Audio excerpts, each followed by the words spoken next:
छोटी छोटी रातें लंबी हो जाती है, छोटी छोटी रातें लंबी हो जाती है, बैठे बिठाए यूं ही नींदें खो जाती है, दिल में बेचैनी आँखों में इंतजार होता है, जब किसी को किसी से प्यार होता है, जब किसी को किसी से प्यार होता है। हेलो दोस्तों, कैसे आप लोग? मैं उम्मीद है कि आप लोग अच्छे होंगे, ठीक होंगे। तो चलिए आज हम पढ़ेंगे क्वेश्चन नंबर 8 और 9। क्वेश्चन नंबर 8 और 9। इसके पहले सब क्वेश्चन वीडियो बना करके यूट्यूब पर डाल दिया गया है। आप लोग पैराडाइज ऑनलाइन क्लासेस पे जाइए और फिर इस वीडियो को देखिए, और वीडियो अच्छा लग रहा है तो आप लोग पहले वीडियो को लाइक कीजिए, फिर अपने दोस्त के पास शेयर भी कीजिए, और फिर इस चैनल को यानी कि पैराडाइज ऑनलाइन क्लासेस को आप लोग सब्सक्राइब भी कीजिए, ताकि जो भी क्वेश्चन डालेंगे वो आपके पास पहले जाएगा, ठीक है ना। चलिए दोस्तों, तो हमको ना जी पढ़ाई से प्यार हो गया, यानी कि जब किसी को किसी से प्यार होता है तो हमको किसी से नहीं, हमको किससे जी, हमको पढ़ाई से प्यार हो गया है। आप लोग भी पढ़ाई से प्यार कीजिए, ठीक है ना, और आप लोग भी अच्छे से सीखिए, पढ़ाई से प्यार कीजिए, किसी गर्ल से नहीं, है ना जी। एक आवत है ना जी कि प्यार मोहब्बत सब धोखा है। क्या जी? प्यार मोहब्बत सब धोखा है, पढ़ाई कर लो बेटा, अभी मौका है, ठीक है ना जी। तो उस पर ध्यान नहीं देना है, ध्यान इस पे देना है, पढ़ाई पर, ठीक है। तो चलिए स्टार्ट करते हैं क्वेश्चन नंबर। चलिए तो क्वेश्चन को स्टार्ट करते हैं। आपका क्वेश्चन नंबर 8 है कि एक स्तंभ की छाया की लंबाई, क्या क्वेश्चन जी, कि एक स्तंभ की छाया की लंबाई स्तंभ की छाया की जैसे 1/3 गुनी है, तो सूर्य का उन्नयन कोण। चलिए सूर्य पता है जी, सूर्य कहाँ होते हैं? जमीन के अंदर के आसमान में। तो कहाँ होता है जी?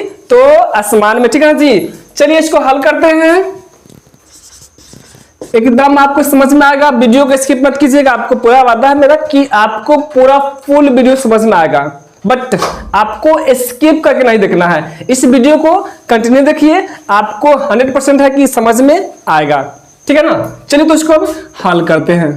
क्या जी? एक स्तंभ की छाया, पहले एक स्तंभ लेते हैं, ठीक है जी। चलिए पहले एक जमीन लेते हैं। क्या जी? आपका जमीन हो गया, समतल है ना जी। और क्या है जी? एक स्तंभ है, ये क्या जी? ये आपका स्तंभ है, ये आपका स्तंभ हो गया। चलिए अब अगर हम लोग कहीं खड़े होते हैं तो उसका भी छाया बनाता है। अगर मान लीजिए यहाँ पे खड़ा है तो इस साइड क्या बनेगा जी? छाया। देखिए अब मेरा हाथ का छाया बन रहा होगा, ठीक है जी। तो क्या है जी? एक स्तंभ है, इसका छाया जरूर कुछ बनाएगा। मान लीजिए कि स्तंभ खड़ा है, इसका छाया इधर बना रहा है। मान लीजिए कोई बिंदु पे, मान लीजिए यहाँ पे छाया बना रहा है, यहाँ कोई स्तंभ है, अच्छा इसका यहाँ तक आ रहा है, ठीक है जी। क्या करते हैं कि इसको मिला देते हैं, इसको मिला देते हैं, ठीक है ना। इसको मान लेते हैं A B, इसको मान लेते हैं C, ठीक है ना। अब क्या है जी? आगे क्या करते हैं? क्या है जी कि एक स्तंभ की छाया, एक स्तंभ की छाया की लंबाई, यानी कि छाया की लंबाई जो है ना जी, वो आपकी स्तंभ की ऊंचाई से 1/3 गुनी है। स्तंभ की ऊंचाई है ना जी। क्या करते हैं? पहले इसको मान लेते हैं, ठीक है ना जी। माना कि ए बी एक क्या है जी? ए बी एक स्तंभ है, ए बी क्या है जी? तो स्तंभ है, तथा आपका बीसी क्या है जी? बीसी क्या है जी? तो बीसी छाया है, किसका छाया है जी? तो स्तंभ का, ठीक है ना। अब देखिए इसका मान तो नहीं दिया हुआ है और ना इसका मान दिया हुआ है, लेकिन कह रहा है कि स्तंभ की छाया की लंबाई है, इसका जो लंबाई है ना जी, स्तंभ की ऊंचाई से 1/3 गुनी है। स्तंभ की ऊंचाई से जो है क्या है जी? 1/3 गुनी, ठीक है जी। क्या करते हैं? पहले इसको मान लेते हैं, ठीक है जी। फिर क्या करेंगे? इसको चलिए मान लेते हैं x, इसको मान लेंगे। अगर इसको मानेंगे x, ये कितना होगा जी? x गुने 1/3, क्योंकि क्या क्वेश्चन बोला है जी? छाया की लंबाई जो है, छाया की जो लंबाई है जी, स्तंभ की ऊंचाई से 1/3 गुनी है। और इसको मानेंगे x, क्या होगा जी? x गुने 1/3, ठीक है ना। चलिए क्या करते हैं ना जी कि सूर्य का उन्नयन कोण क्या है, तो क्या करते हैं ना, इसको उन्नयन कोण मान लेते हैं थीटा। ठीक है ना जी। इसमें कौन सी कितना जाएगा जी, थीटा। हमने क्या किया जी, उन्नयन कोण थीटा मान लिया। ठीक है ना जी, कोई दिक्कत नहीं होगा। अब क्या करते हैं जी, ये आपका हो जाएगा लंब और ये हो जाएगा आधार, ये आपका हो जाएगा लंब और ये हो जाएगा आधार। चलिए लंब आधार किसमें आता है जी, तो लंब आधार आपका आता है tan में। क्या आता है जी, tan थीटा में। तो ले लेते हैं प्रतिभुज है ना जी, चूंकि समकोण त्रिभुज क्या लेंगे जी, तो ए बी सी से क्या लेंगे जी, तो tan थीटा इस बार क्या दिया जी, थीटा मान लिए हैं कोण को। क्या किया जी, इस कोण को थीटा मान लिए हैं। ठीक है जी। क्या था जी, तो इसका फॉर्मूला होता है लंब बटा आधार। लंब क्या है जी, तो आपका लंब होगा ए बी, आधार क्या होगा जी, तो आपका आधार हो जाएगा बी सी। tan थीटा को छोड़ दीजिए, tan थीटा को छोड़ दीजिए, ए बी का मान भर दीजिए कितना है जी, तो ए बी का मान है x, अब बी सी का मान कितना है जी, तो जब गुना करेंगे तो आएगा x बट्टा √3। क्या आएगा जी, x बट्टा √3, तो आ जाएगा x बाई √3। ठीक है जी। यहाँ पे क्या हो जाएगा जी, तो tan थीटा बराबर क्या हो जाएगा, तो ये जाके ऊपर गुना हो जाएगा, ऊपर जाके गुना हो जाएगा, तो हो जाएगा x गुना √3 अब बाई क्या होगा जी, तो x क्या होगा, x से x कट जाएगा। ठीक है ना। क्या होगा जी, तो tan थीटा बराबर इधर क्या बचेगा जी, तो सिर्फ बचेगा √3। क्या बचेगा, √3। अब यहाँ पे एक दिमाग लगाना है, ठीक है ना, कि tan थीटा का मान क्या दिया जी, √3। तो tan में √3 किसका मान होता है, 30 के कि 45 के कि 60 के कि 90 के, ये आपको माइनस सोचना है। ठीक है जी। तो tan थीटा में √3 जो होता है आपका tan 60 में होता है। किस में होता है जी, तो tan 60 में। क्या करते हैं जी, कि tan थीटा बराबर √3 के लिए क्या लिखेंगे जी, तो tan 60 डिग्री, क्योंकि tan 60 का मान होता है √3। tan 60 का मान क्या होता है जी, √3। तो √3 की जगह लिख दिया जी, tan 60 डिग्री लिख दिए। अब क्या होगा जी, तो tan से tan कट जाएगा, क्या होगा जी, तो थीटा बराबर आपका हो जाएगा 60 डिग्री। ठीक है जी। अब क्या है जी, ये तो कोण निकल गया है ना जी, इसलिए क्या होगा, सूर्य का क्या होगा जी, तो उन्नयन कोण कितना हो जाएगा जी, तो आपका हो जाएगा 60 डिग्री। ठीक है जी, कितना हो जाएगा, 60 डिग्री। ठीक है ना जी, समझ में आया है। आप लोग उतार लीजिए इसको या स्क्रीनशॉट कर लीजिए। ठीक है। चलिए दोस्तों, तो अब हम लोग पढ़ेंगे क्वेश्चन नंबर 9 का 1 नंबर, 9 का 1 नंबर। ठीक है ना जी। एक 30 मीटर लंबी सीढ़ी 15 मीटर ऊंची दीवार के सहारे इस तरह खड़ी है कि उसका ऊपरी सिरा दीवार के शीर्ष को स्पर्श कर रहा है। स्पर्श कर रहा है मतलब छू रहा है। ठीक है ना जी। तो सीढ़ी भूमि तल के साथ कितना कोण बनाती है। चलिए एकदम सिंपल सा क्वेश्चन है जी, चलिए इसको हल करते हैं। ठीक है जी। पहले ले लीजिएगा जी, ये ले लीजिए जमीन, ठीक है ना, और ये आपका हो गया दीवार। क्या है जी, दीवार। ठीक है ना। क्या है जी, जो एक 30 मीटर लंबी सीढ़ी 15 मीटर ऊंची दीवार पर, दीवार के सहारे, इसका मतलब ये दीवार जो है 15 मीटर का है। कई मीटर का है जी, तो 15 मीटर ऊंचा है। आज जो सीढ़ी लगाया गया है, ये जमीन है, ये क्या है जी, दीवार है। इसमें जो सीढ़ी लगाया गया है, ये जो आपका सीढ़ी लगाया गया है कितना है जी, तो आपका सीढ़ी जो है 30 मीटर वाला है। क्या मीटर वाला जी, 30 मीटर वाला। ठीक है जी। एक 30 मीटर लंबी सीढ़ी, यानी कि जो सीढ़ी जो है कितना जी, आपका 30 मीटर लंबा है। ठीक है जी। चलिए क्या करा है कि सीढ़ी भूमि तल के साथ, ये भूमि हो गया है ना जी, भूमि के साथ कितना कोण बनाती है। क्या करेंगे जी, यहाँ पे इसको हम लोग क्या करेंगे, तो थीटा मान लेंगे। मान लीजिए कि सीढ़ी जो है भूमि तल के साथ कोण थीटा बनाती है ना जी। चलिए इसको मान लेंगे ए, इसको मान लेंगे बी, इसको मान लेंगे सी। ठीक है जी। अब क्या करते हैं जी, कि इसको मान लेते हैं, माना कि ए बी दीवार से, ए बी दीवार से ए सी सीढ़ी लगी हुई है, ठीक है जी। उसके बाद क्या है जी कि भूमि तल के साथ जहां क्या होगा जी, भूमि तल के साथ कितना करवा है जी, तो थीटा कोण बना रही है, ठीक है ना जी। यहाँ पे जो कोण बना रही है भूमि तल से कितना बना जी, तो हम लोग थीटा मान लिए हैं, ठीक है ना। अब देखिए ये आपका हो जाएगा लंब और ये आपका हो जाएगा कर्ण, क्या होगा जी, ये आपका लंब और ये कर्ण। तो पूछा क्या है जी कि जहां पे कोण बना रही है वो खाली निकालना है। तो लंब और कर्ण किस में आता है, लंब कर्ण आपका आता है साइन में, ठीक है ना जी। तो पहले त्रिभुज ले लेते हैं, चूंकि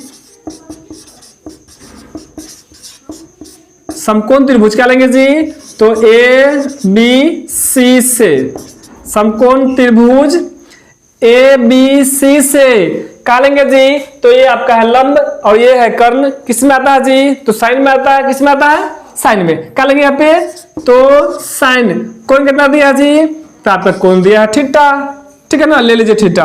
क्या होता है जी, तो लंब बटा कर्ण, आपका लंब हो जाएगा ए बी, क्या हो जाएगा जी, तो ए बी, कर्ण क्या हो जाएगा, तो कर्ण आपका हो जाएगा ए सी, ठीक है ना। देखिए यहाँ पे साइन थीटा बराबर आपका ए बी कितना है, यानी कि लंब कितना है जी, तो आपका लंब है 15, ए सी कितना है, यानी कर्ण कितना है, तो आपका कर्ण है 30, ठीक है ना जी। अब क्या करेंगे कि साइन थीटा बराबर, अच्छा कट जाएगा जी 15 का बार में एक बार में और ये 2 बार में, ठीक है ना। इसका मतलब साइन थीटा का मान क्या आएगा जी, तो 1/2। देखिए अभी क्वेश्चन में जो बात बताया ना जी वैसे सेम आ गया। अब देखना है कि साइन थीटा में 1/2 किस में आता है, यानी कि साइन में 1/2 किस में आता है, ठीक, 1/2 किस में आता है जी, तो साइन 30 का जो मान होता है उसका होता है 1/2। यह क्या करेंगे कि या साइन थीटा बराबर क्या लिखेंगे जी, 1/2 साइन में किस में आता है, तो 1/2 साइन में आता है आपका 30 वाला में, यानी कि साइन 30 का जो मान होता है 1/2 होता है। साइन 30 का मान क्या आता है जी, तो 1/2। अब क्या करेंगे, साइन साइन काट देंगे, है ना जी, क्या होगा, इसलिए यहां बच जाएगा थीटा बराबर क्या बचेगा जी, तो थीटा बराबर बचेगा आपका 30 डिग्री, ठीक है जी। अब देखिए क्या पूछा है जी कि सीधी भूमि तल के साथ कितना कोण बनाती है, तो थीटा का बनाती है ना जी, तो क्या है थीटा 30 डिग्री। इसका मतलब जो सीधी जो है भूमि तल के साथ 30 डिग्री कोण बनाती है, ठीक है ना जी। क्या होगा जी, इसलिए सीधी जो है क्या जी, भूमि तल के साथ, किसका जी, तो भूमि तल के साथ 30 डिग्री का कोण बनाती है, ठीक है ना जी। समझ में आ गया होगा। देखिए यहाँ पे ये क्या जी कि सीधी भूमि तल के साथ क्या हो जाएगा जी, सीधी भूमि तल के साथ कितना बना रही है जी, तो 30 डिग्री का कोण बना रही है, ठीक है। चलिए दोस्तों, तो अब हम पढ़ेंगे 9 का 2 नंबर, ठीक है। चलिए स्टार्ट करते हैं। क्या क्वेश्चन जी, तो एक ऊर्ध्वाधर स्तंभ 2√3 मीटर ऊंचा है, क्या जी, तो एक ऊर्ध्वाधर स्तंभ का मतलब एकदम सीधा स्तंभ है ना जी, मतलब क्या था जी, एकदम सीधा, वो कितना है जी, तो 2√3 मीटर ऊंचा है, ठीक है ना जी। तथा उसकी परछाई कितना है जी, 2 मीटर लंबाई, इसका जो परछाई है उसकी लंबाई क्या है जी, तो 2 मीटर। चलिए पहले एक फिगर लेते हैं फिर क्वेश्चन समझते हैं, ठीक है ना जी। चलिए इसको हल करेंगे, है ना जी। क्या करते हैं, पहले एक जमीन ले लेते हैं, क्या है जी, समतल जमीन है, ठीक है जी। और ये ले लीजिए क्या, ऊर्ध्वाधर स्तंभ, क्या जी, तो ऊर्ध्वाधर स्तंभ है, ठीक है जी। क्या जी, जो ऊर्ध्वाधर स्तंभ है कितना है जी, तो आपका 2√3 मीटर ऊंचा है ना जी। अच्छा हम यहाँ जब खड़ा होंगे जी, ये जब प्रकाश आएगा तो मेरा परछाई बनाएगा, है ना जी। तो जो परछाई जो है कितना है, 2 मीटर, तो ये आपका हो गया ऊर्ध्वाधर स्तंभ ऐसे क्या होगा जी, ये परछाई मान लीजिए क्या से लगा यहाँ तक बनाएगा, ठीक है जी। तो ये जो परछाई दिया हो कितना दिया जी, आपका दिया है 2 मीटर, है ना जी। क्या करते हैं कि अब इसको मिला देते हैं, ठीक है जी। अभी क्या कर रहा है, प्रकाश स्रोत का उन्नयन कोण क्या होगा, है ना जी। क्या क्या निकालना जी, तो प्रकाश स्रोत यहाँ से मान लीजिए कोई प्रकाश आ रहा है ना जी, यहाँ पे जो कोण बनाएगा, यहाँ देखिए उन्नयन कोण कहाँ से क्या होता है जी, यहाँ पे लेंगे तो कोई दिक्कत नहीं होगा और यहाँ पे लेंगे तो कोई दिक्कत नहीं होगा, क्योंकि उन्नयन कोण और अवनयन कोण से कोई दिक्कत नहीं होता है ना जी। यहाँ पे ले लिया कोण इसको, ठीक है जी। यहाँ पे कोण कितना बनाएगा, इससे भी बनाएंगे तो कोई दिक्कत नहीं, इससे बनाएंगे तो कोई दिक्कत नहीं होगा, ठीक है जी। क्या करते हैं, इसको मान लेते हैं ABC, ठीक है जी। अब क्या करेंगे जी, AB क्या है जी, तो AB क्या है, ऊर्ध्वाधर स्तंभ है, और BC क्या है जी, तो BC से क्या है जी, तो परछाई की लंबाई है, ठीक है जी। अब क्या पूछा है जी कि प्रकाश स्रोत का उन्नयन कोण, तो इसका जो उन्नयन कोण बनाएगा उसको थीटा मान लीजिए, क्या मान लीजिए जी, थीटा मान लीजिए, ठीक है जी।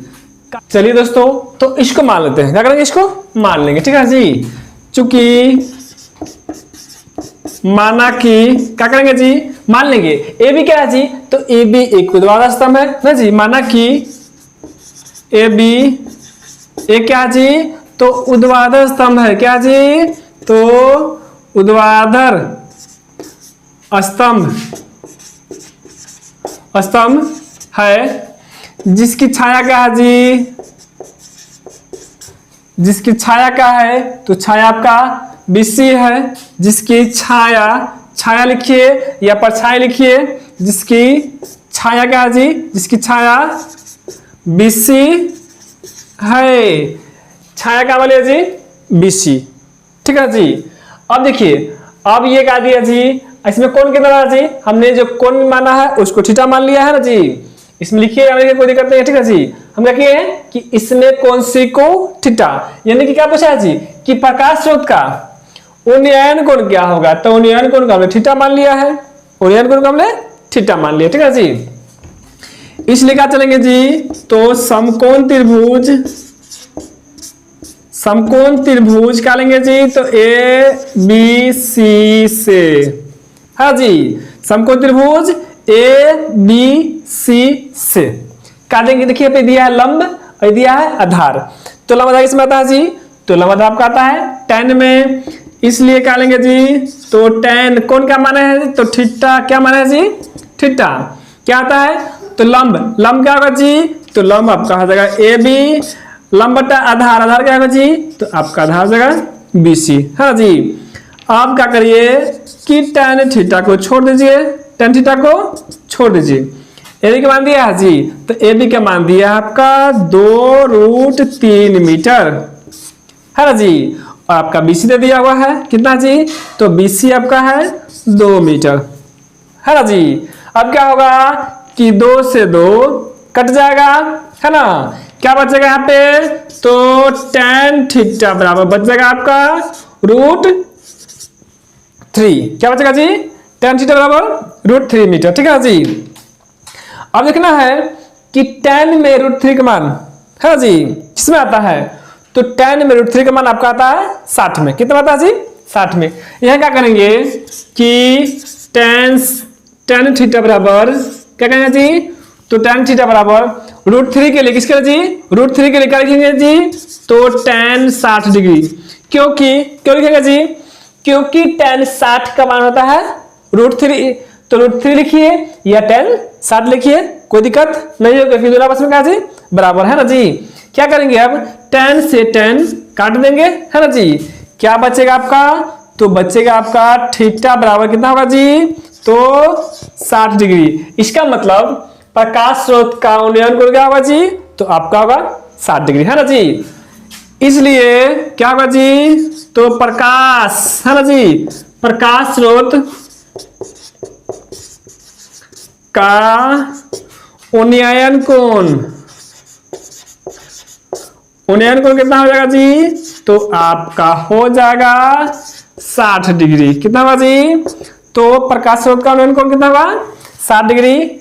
चलिए दोस्तों, तो मेरा उम्मीद है कि आप लोग को ये क्वेश्चन समझ में आ गया होगा, ठीक है ना। आप लोग आपको समझ में आ गया होगा तो इस वीडियो को आप लोग लाइक कीजिएगा, फिर अपने दोस्त के पास शेयर भी कीजिएगा, ठीक है ना। और इस चैनल को यानी कि पैराडाइज ऑनलाइन क्लासेस को आप लोग सब्सक्राइब भी कर लीजिएगा। तो दोस्तों थैंक यू, मिलते हैं अगले वीडियो में। आज के लिए जय हिंद, जय भारत।